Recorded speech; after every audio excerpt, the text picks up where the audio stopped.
आज के इस भाग में हम लोग इसी बात को देख रहे हैं वचन से कि कैसे विश्वासी अपनी आत्मा को, अपने इनर बीइंग को, अपने रियल पर्सन को कैसे स्ट्रांग बनाए, क्योंकि जब वो स्ट्रांग बनेगा परमेश्वर के वचन और उसकी आत्मा के द्वारा, तभी वो अपने शरीर और उसके कार्यों को अपने वश में कर सकेगा।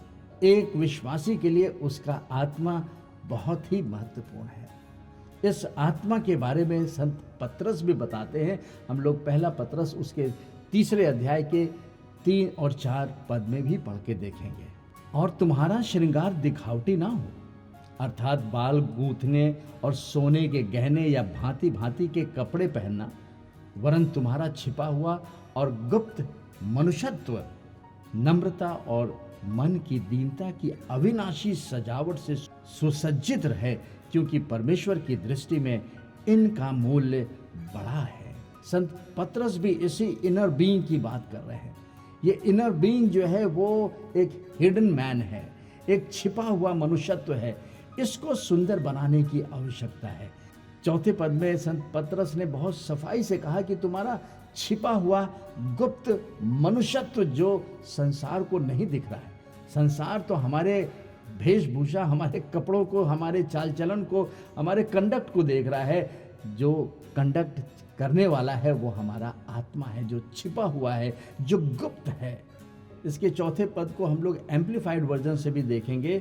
यहाँ लिखा हुआ है, but let it be the inner beauty of the hidden person of the heart with the imperishable quality and unfading charm of a gentle and peaceful spirit, one that is calm and self-controlled, not over anxious but serene and spiritually mature, which is very precious in the sight of God.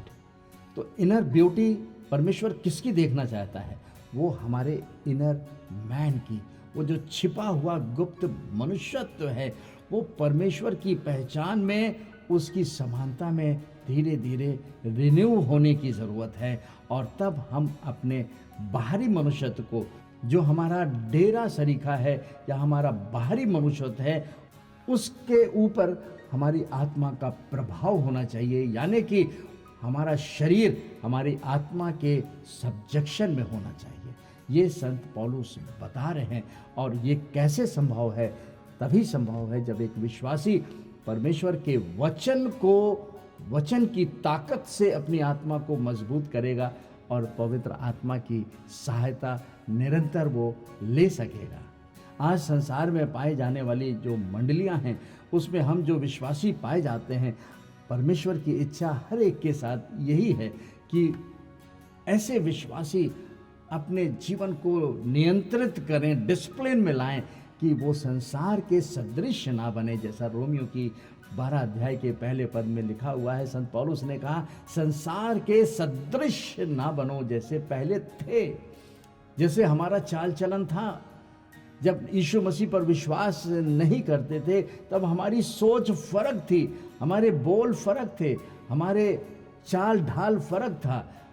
लेकिन जब एक मनुष्य यीशु मसीह को स्वीकार कर लेता है, believe कर लेता है, और जब उसके अंदर परमेश्वर के विश्वास की सामर्थ के द्वारा उसकी आत्मा नया जन्म को पा लेती है, और इस नए जन्म के बाद जब पवित्र आत्मा उस मनुष्य की आत्मा के साथ रहता है, तब परमेश्वर की इच्छा सबके लिए यही है कि हम अपने शरीरों को संसार के सदृश ना बनाएं, हम अपने जीवनों को संसार के सदृश ना बनाएं, परंतु अपने मन के नए हो जाने से हमारा चाल चलन बदलता जाए। बार बार संत पौलुस इस बात को याद दिला रहे हैं कि हमें अपनी आत्मा से अपने शरीर को अपने वश में लाना है। कब ला पाएंगे? जब हम अपने सोल को, अपने माइंड को परमेश्वर के वचन से नया बनाएंगे।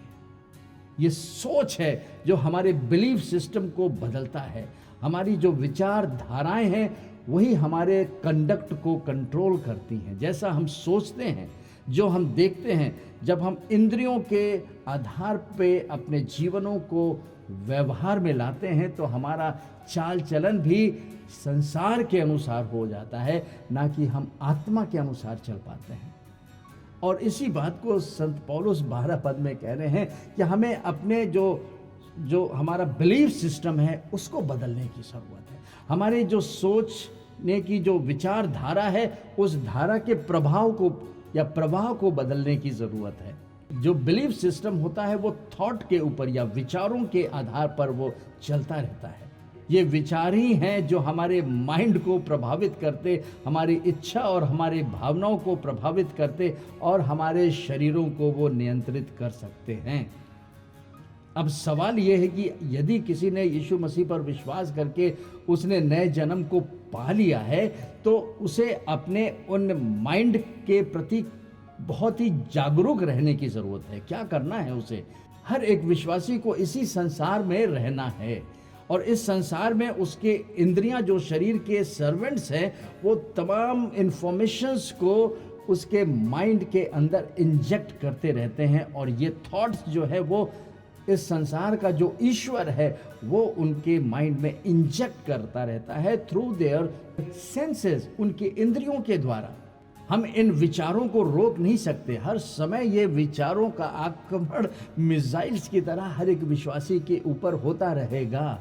कोई ये सोचे कि हम इन विचारधाराओं से अपने आप को बचा लें, हम इनसे अलग हो जाएं, तो उसे इस शरीर को छोड़ना पड़ेगा, क्योंकि जब तक वो शरीर में रहेगा उसकी इंद्रियां काम करती रहेंगी।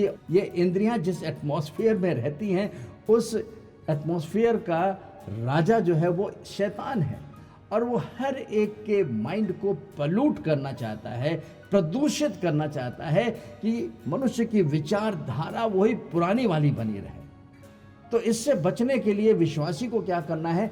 उसे अपनी आत्मा में परमेश्वर के वचनों को लाना है। परमेश्वर का वचन परमेश्वर के विचार धाराएं हैं। These are the thoughts of God. और ये थॉट्स जो है वो डायरेक्टली किसी मनुष्य की आत्मा में नहीं आ सकते। वो आएंगे उनके सेंसेस के द्वारा, उनके वचन के पढ़े जाने के द्वारा, देखे जाने के द्वारा, सुनने के द्वारा, और उनके सोल से होते हुए वो ट्रांसमिट करते हैं एक मनुष्य उद्धार पाई हुई आत्मा के भंडार में। और जब भंडार में परमेश्वर का वचन आ जाता है और परमेश्वर का पवित्र आत्मा उन वचनों को तोड़ता मरोड़ता जब आप मेडिटेट करते हैं तो उसमें से वो रेवलेशन देता है। तो हर एक जो अंधकार के द्वारा आए हुए थॉट्स जो माइंड में आते हैं तो उन संसार के विचारों के विरोध में परमेश्वर का आत्मा परमेश्वर के वचनों के थॉट्स को माइंड में देता है। और ये परमेश्वर के वचन जो होते हैं वो संसार के थॉट्स के कॉन्ट्रेरी रहते हैं।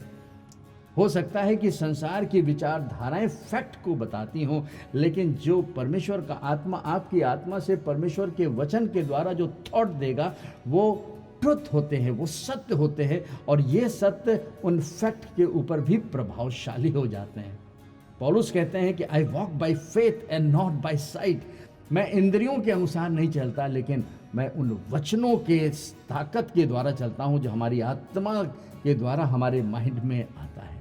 तो आज विश्वासियों की ज़रूरत इस बात की है कि वो प्रभु यीशु मसीह के वचनों को अपने जीवन में पहला स्थान दें, पवित्र आत्मा से भरें और अपनी आत्मा के द्वारा तब वो अपने शरीर के कार्यों को अपने वश में कर सकते हैं।